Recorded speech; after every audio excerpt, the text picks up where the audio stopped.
I'm going to talk about the current state of HTML5, but I'm actually focused on mobile here. So you might argue with me, or you might ask me why I'm talking about just mobile, like why I'm separating mobile from the desktop web. And of course, I'm not trying to separate them. I'm just trying to, talk about something more mobile specific. What I say mobile, it could be in any form factors. But when you have mobile phones or any touch screens, and they have different use cases, different user scenarios. So that's something I'd like to focus on: why mobile, or why what makes the mobile more special. And here in the tagline, I say half full or half empty. So I've actually have given my talk last year. So I'm recycling some of the material I used last year because I wanted to compare and how things get better. So basically, I am mostly talking about this web app, the web app project I have done with W3C. And at that time when I started, at the end of 2012, a lot of things are really not useful. Well, more like usable, because it wasn't quite supported by browsers. So, but now it's in 2014, and so many things have changed, and all those browser vendors are really pushing everything forward. So there's a lot of improvements. So yeah, I'm going to talk about how things been changed over a year. So a little bit about myself. So my name is Tomomi Imura, and some of you might already have known me in my social media. I'm usually going with a girly Mac. That's some silly handle name I named myself long time ago when I was a huge Apple fangirl. Anyway, that's a long time ago. So I'm an open web advocate. So I love web. And I also love mobile so much. So I consider myself a total mobile geek. And I've been working in the mobile industry for a long time. So I was working Yahoo mobile team actually. It was before iPhone came out. And back in the time, like no Americans ever browsed web on mobile phones, unless you're a total geek like I was. That was around 2009-ish. I think around 2009, I joined Palm to develop WebOS. And I was doing UI and UX development over that team, and it was quite an interesting time. Then later on, I joined Nokia because Palm was destroyed by HP. Then now Nokia, well, what happens? Microsoft have acquired mobile divisions and laying off a bunch of people. So basically, it's really, I've been through a lot of interesting time, witnessing all that mobile manufacturers being trashed by corporates. And that was crazy. And there's some people joking it's because I joined. Like wherever I join, the company goes wrong. So people are like, hey, can you join Samsung next? Sorry, some of you work in Samsung. I'm gonna try to talk shit about it anyways. But that's what people say. Yeah, join Samsung anyways. So here. So this is a mobile browser, the release table I have created. So that might not be super accurate, but anyways, that actually tells you what have happened since when I started my project, which was in the end of 2012, and now it's 2014 in July already. Time flies. So there was a lot of interesting things happen actually for mobile browser world. 2013 was really the just chaotic time for mobile browsers. So Chrome 18 was the first mobile, I would say mobile Chrome for Android. So we didn't have, because back in the time, if you remember, or not just back in the time, we still have Android stock browsers, right, for Android phones. So when Google started an Android phone, Android stock browser was the standard browser. But then they have switched, I don't say switch, actually didn't switch. They have released the Chrome for Android, and sometimes 2012. So 18 was the first version. Then they haven't released anything stable. The next stable version was 25, was until February. So I was actually really frustrated because I've been working on a mobile project, and Chrome 18 was buggy in a while, and I could have so much better well, I don't say so much better, but the better browser for desktop, right? And the bugs being fixed, performance is better, but I couldn't have it for Android phones. So I was kind of stressed out, and I kept begging Google guys, when are you gonna have Android? I mean, the Chrome for Android. But anyway, so after version 25, we have a beta and a stable release constantly. But now, so now 36 is latest stable. We have Canary, which is 38. It's available on desktop, but mobile doesn't have. I mean, they don't release the version in Canary for mobile phones. So actually, 37, which is better, is the latest, best and latest now. The Firefox has started out the same versioning. So 18 was the first one I saw last year, I believe. I might be wrong. And that was not the first, I mean, the first ever for Firefox, because Mozilla guys been working on mobile for a long time, even before Firefox OS. They had a minimal, it had a Fennec. There's so many more browsers before the Firefox OS happened. And of course, important things what happened in 2013 for Mozilla guys were, Firefox OS phone. So now it's the latest, it's probably 30, could be 31, not quite sure. And they've been making stable progress. And I think they've been really pushing the web forward because they are really focused on mobile now. Then Opera. Opera is a really interesting one because they have switched the rendering engines, right? So they used to be on the Presto engine for a while, but they have decided to switch to WebKit. So I didn't include it over there, but actually Opera 14 is on the WebKit rendering engine, but that was only for one version because last April, Google have announced the Blink. So they forked WebKit to make the Blink engine. Then Opera have joined the force, so now they have switched in the Blink engine as well. So the version 15 is on Blink, and they are now constantly releasing the stable versions. And the latest one available, I checked yesterday, was 22. That was for Android. And that is using Chromium 35. So it's slightly behind the Google's Chrome. The other two are slow, the slow releasing browsers. So iOS, Safari. Again, I'm not talking about Safari in general. Here, I'm only talking about mobile. So it's a mobile Safari. So iOS 7, Safari 7 was the pretty much only major release last year. And now they have 8 beta. I haven't used it yet, actually. So the beta preview versions should be available, I think. And lastly, in this chart, IE, Internet Explorer 10. That was for Windows Phone. So yeah, we did not have any major release in last year. But finally, this year, I got IE 11. I was quite happy about it. It's a lot of improvement. So this chart, so I just got this chart from a Stack Counter. So that's pretty interesting. So I didn't really talk about much about stock browser, the Android stock browser in the previous slide, but I included here because it's actually the most popular browser, I would say. But the interesting thing is, it's just happening in, oops, I don't get that here. Anyway, this month, there's a lot of things going on here. It looks like iPhone's passing Android stock browsers because users' numbers dipping while Chrome is going up. But I think that's what Google guys are trying to achieve, so I think it's working. And let's see, maybe in the next month's graph, it's probably Chrome is passing those guys, or maybe not. Oh, I think my clicker just died. All right. So that's a feature support stat. So it's this is a screenshot from caniuse.com. And I believe if you're front-end engineers, you probably already have known this site. So if you don't, you should definitely check Can I Use.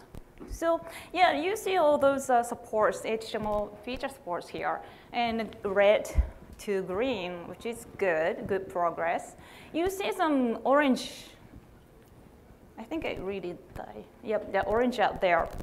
It's the Opera Mini. But that Opera Mini is a proxy browser, that actually processes everything in the server side. So that's not like the regular browser, so I don't worry too much about it. So as a web developer, I'm pretty sick of hearing people saying, oh, native is better. Why don't you develop for native? And a native app so much better. We have app stores. Okay, cool. Yeah, right. So yeah, I'm not. So of course, native has their own advantage. But here I'm going to talk a little bit about why web is cool. I mean, the advantage is a disrupting app store. So, well, app store is nothing more than just a directory, right? It's kind of like a portal, web portal, like Yahoo in the 90s, kind of. So, so Flappy Bird was quite popular when it was released as a native app. But the creator decided to pull it off for whatever reasons. And after that, people like freaking out. Oh my gosh, when am I going to get Flappy Bird? I want to play Flappy Bird. So somebody wrote a web app.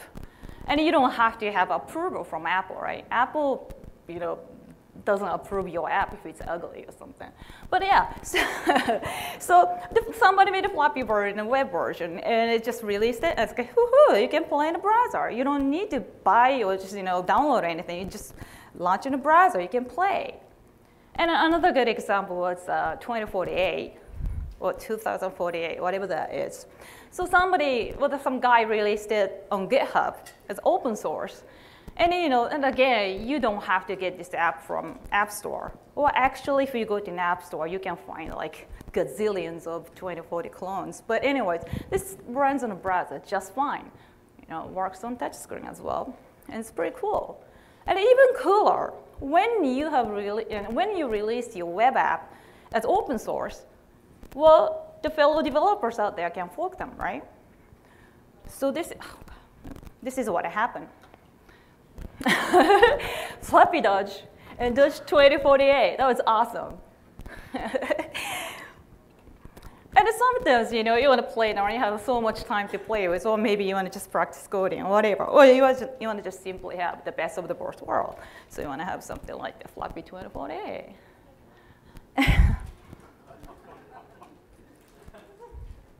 Yeah, I suck. I know. So, okay, here's a project I was talking about earlier. So that's the project I started out in late 2012 with W3C. So this was called the Core Mob Camera.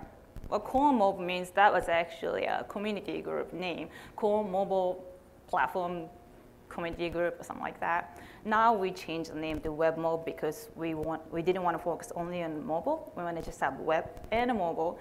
So the name is changed, but anyways. So it's called Core Mob Camera.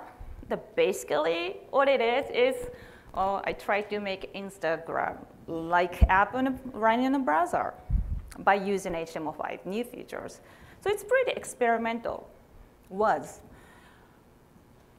So the goals of the project was first showcasing the capabilities of a web platform and educating web developers out there, because we want to showcase new HTML features and use cases, how we use them. We wanted to educate them. And lastly, help improve browsers. So I don't I don't make browsers. I mean, I'm not working for browser vendors. But what happened was, so by working on this project, we can show them, we can show the browser vendors how things should be improved, or of course, bugs to be fixed. Actually, this works out pretty well, because for certain things, I was really befriended with guys in IE team, and I complained the hell out about so many things, and they fixed that. Now it's happy about. So this is a app. Oh, what's going on? Okay. All right, I think it's working fine. So this camera, yes, this camera is launched from browser. Yeah.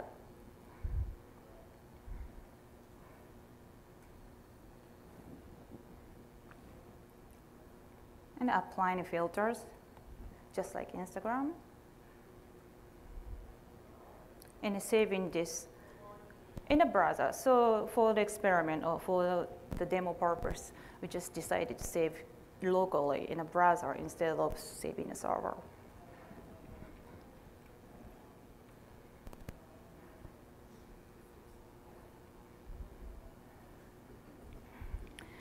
Yes, the fruit company's legal department.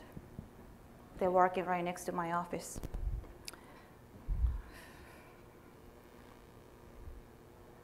And using touch events for this carousel UI. And also you can save, actually sending it to the server using XHR2 over cores. So I'm going to talk a little more about the technical details here. So for the app just you saw, I use those HTML5 APIs. So first, user take a picture. Everything's done in the browser, you know. So user take a picture by using HTML media capture here. Then this picture was returned as an object by using a file reader. Then using a canvas, so draw an image within a canvas, and get the pixel data here from the canvas to alter the pixel to make a filter effect. Then store the blob. So store the blob locally, actually, using IndexedDB. And finally, upload in the photo by using XHR2. Okay. So media capture. It's actually really simple. So it looks like it's a big deal because you're opening a camera, So yes, this action delegates the native camera from the browser by using this input element here. It's just HTML, just like a file upload, right? Input type file, yeah, just like file upload. But the difference is we have this accept attribute and the value is an image. So that's pretty much everything you need to do. Easy. So this is being supported by those browsers. It's pretty good. I say an Opera 15BL means the blinked Opera. So the previous Opera, the Presto engine one did not work. So that was a big difference since the last year. And then IE. The IE 10, I put a dimmed icon there because these features have been implemented in Internet Explorer 10, but it's disabled. That's what I was complaining to them a lot. So now IE 11 came out, and they enabled the feature, so they're working just fine, beautifully. And another thing I should mention is a capture here. So by using a capture, what it does is it opens up the camera directly. Otherwise, it's going to be just like showing a dialogue, so user can choose where you're getting the image from. So actually, the correct behavior for this particular case is the one in the left. The cat picture doesn't come with, it's my cat. It's handy. So, but that's a expected behavior. And, but, it's working on some browsers. So those other browsers need to implement it because that captures what it's actually specified in, W3C specifications. But of course, you might think, having a diagram is so much better for user experience-wise. Yeah, I agree. I just wanted to make sure if the browser have implemented correctly, so I just did that way. If you want to have a diagram, yeah, just don't use a capture attribute here. And then once you take a picture using a file API, so once you take a photo, this change event is fired. Then you instantiate this file reader and get that the image as a file object here. And in this example, I have previewed that source. So basically, you can just insert this image as a preview without ever uploading anywhere. And you can have it as a base64 there, the data URL, But for this case, actually for this particular app, I actually just straight dump that image object into Canvas.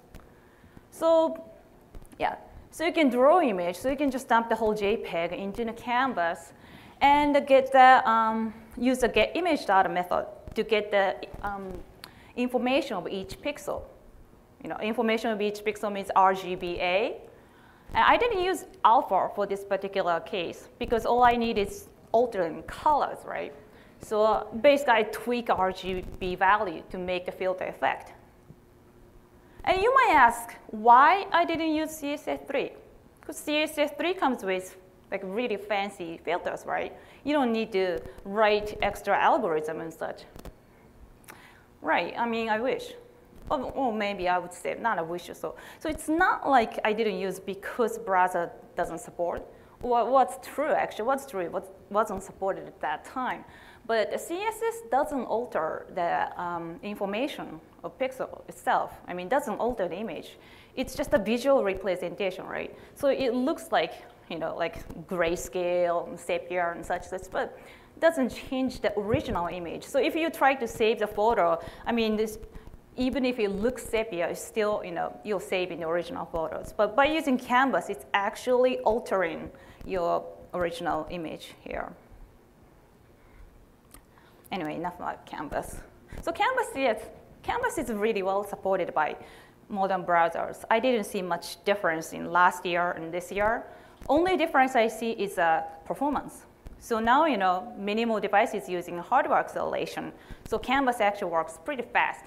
And I tested on a Windows Phone with Internet Explorer 11. And it was really snappy fast. I was impressed.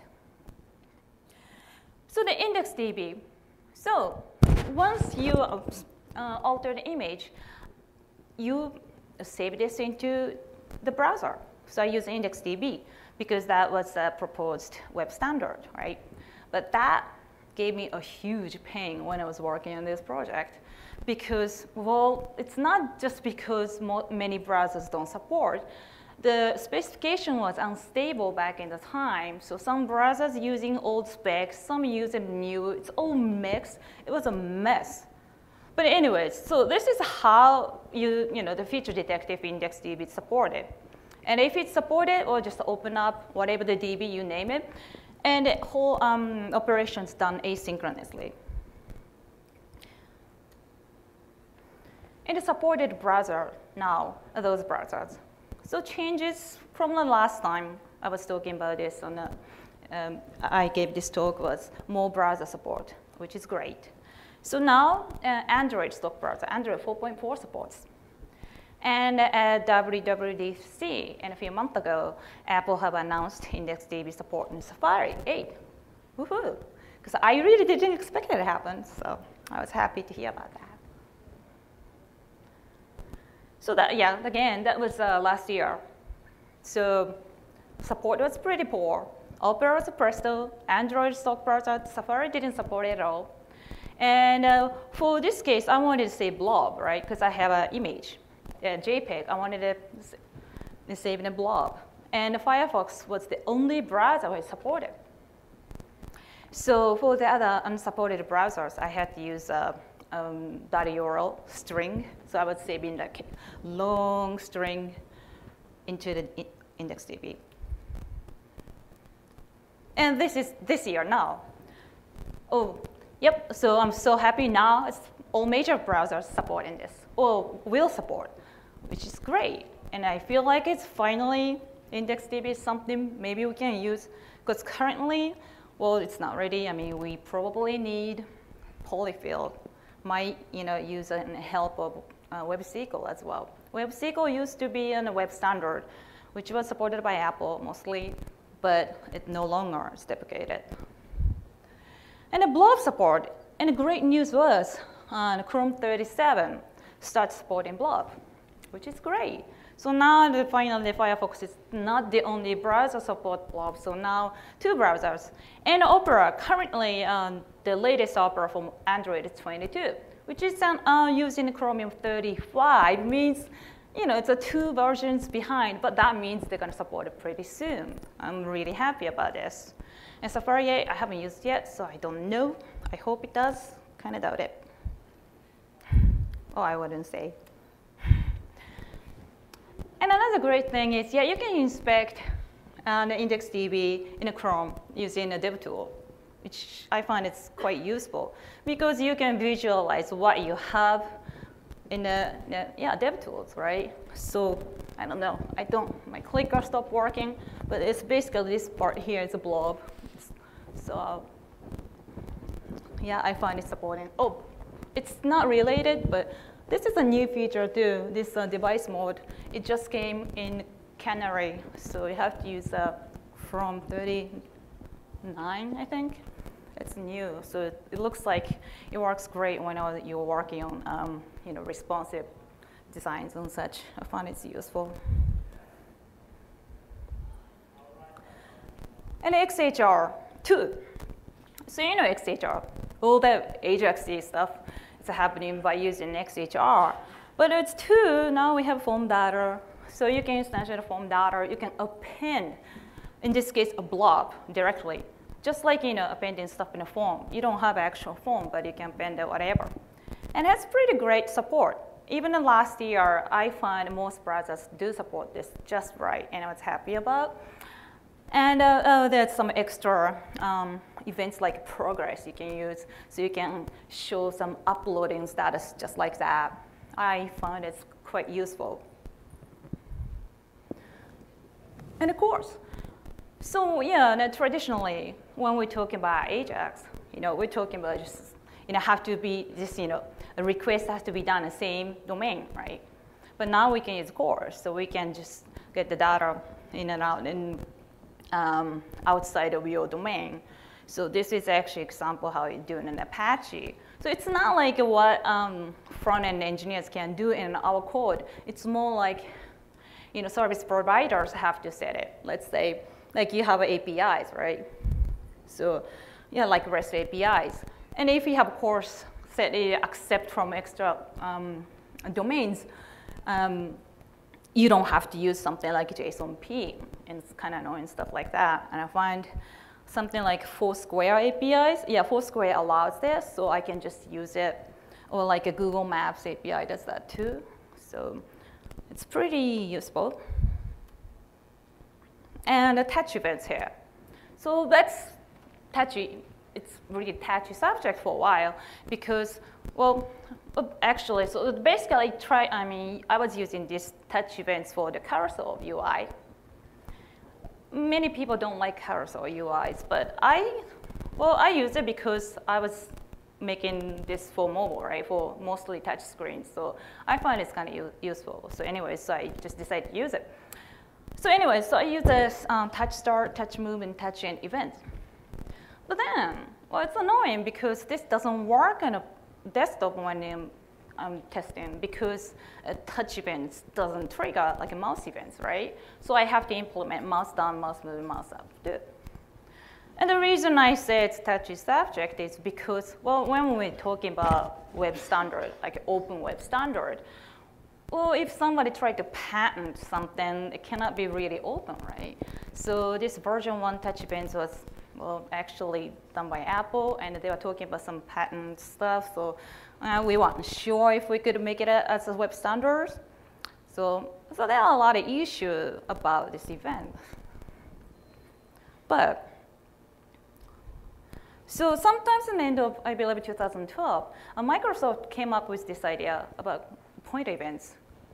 So this is going to be completely open, and not just that, I mean, this takes care of all the user input, including touch and a mouse and stylus and Kinect too. Oh my gosh. I don't know if it really works. I haven't tried that yet, but it's supposedly working with any user input. So ideally, if this is supported, you don't have to write a mouse and touch events. You can just use pointer down, pointer move, pointer up, ideally. The thing is, because currently only supported by Internet Explorer. And I've heard that it's going to be supported by Chromium, the Chromium Opera, and sooner or later, I'm not honestly sure. But then I don't know any the detail about the other browsers. So basically, until this is happening, I don't know if it does. We still have to implement everything. Touch, mouse, and pointer events. Because again, IE doesn't support touch events, so you have to write everything, a messy code. Is there a polyfill for that? polyfill, because probably polyfill is just implementation of everything, so I think it's the same thing. If you write by yourself, not, but I believe so. Yeah. Hmm? Oh, Hammer.js. Yeah, can't touch this. Yeah. And so, okay, so that was what I've done for this project last year. And now, well, it would be nice to add more features like offline support.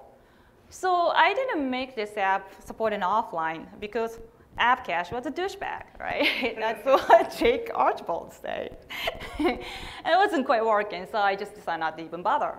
So now it's service workers available, so not just offline support. Maybe you can have some network and a background operation and such. Maybe it's possible. I haven't tried that yet, so I can't talk much about. And web components, that's another new thing. So might be able to create a custom element using like shadow DOMs to tweak that, the pre-made DOMs, or using HTML templates and such.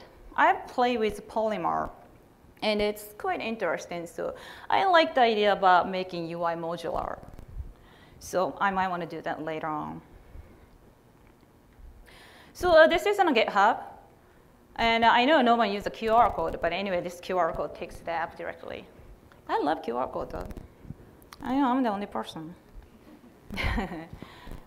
So I think I have a little time, so I'm going to quickly talk some other the stuff coming into as an HTML5 standard. Here's a hardware accesses. So this is something I love about. So this is really what makes the mobile unique, because your mobile phones, those phones come with a lot of hardware and sensors and such, right? So you can use HTML5 and JavaScript to access those sensors and such. So they are the hardware access and device APIs. You can use like a GPS by using geolocations, and camera, video, and microphone access by using media capture and streams, which I was showing earlier that, just the input element or WebRTCs and other things that you can use, like user media and such. And audio hardware by using audio APIs. And vibration API is available on Firefox and Chrome as well. And battery API. So by using battery API, you can tell how much juice get left in your device, or if your device is charging or not, you can tell. And Web NFC, I don't think it's available now, but that's just the proposal, I believe. And sensors. And accelerometer, magnetometer, and gyrometers can be accessed by using device orientation events. And light, you can get the level of light by using ambient light events, which I believe is only working in a Firefox in this moment. And the proximity events, I don't think it's supported yet, but proximity events. So basically, you can tell the proximity of the object to that phone. Maybe like proximity to ear to your phone. That's the idea. I don't think it's implemented. And the pressure sensors as well. So, of course, whenever I'm talking about new APIs, I'm always like, so what's the use cases? So this is not new, but okay, so some iOS native app called the Pizza Compass. It's kind of, it's silly, but well, basically it detects where you are at and it just tells you the nearest pizza shops. So I'm like, yeah, I think I can totally recreate this with using HTML5. It's no big deal. So I did. Sushi Compass.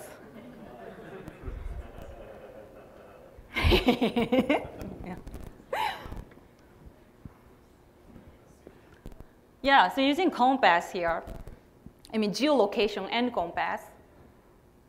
I don't know, it's kind of dark. I'm not sure if you can see. I actually filmed this in my neighborhood.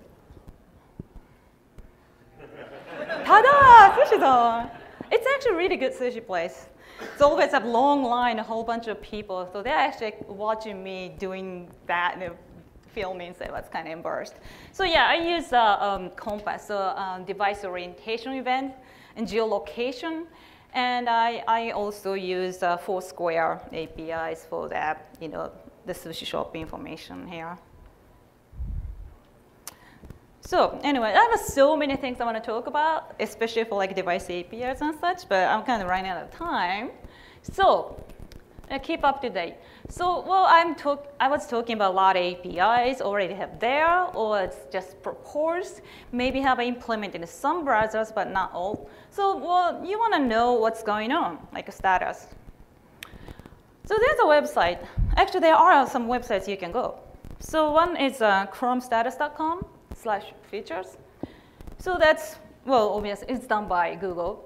So you can check the status if things are implemented or not implemented, well, we're going to in development such.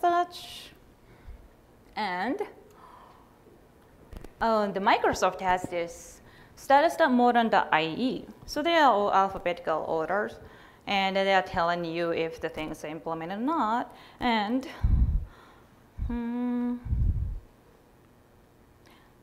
it's nice things about this is not just IE, you can actually see the old status in other browsers as well. It's pretty neat.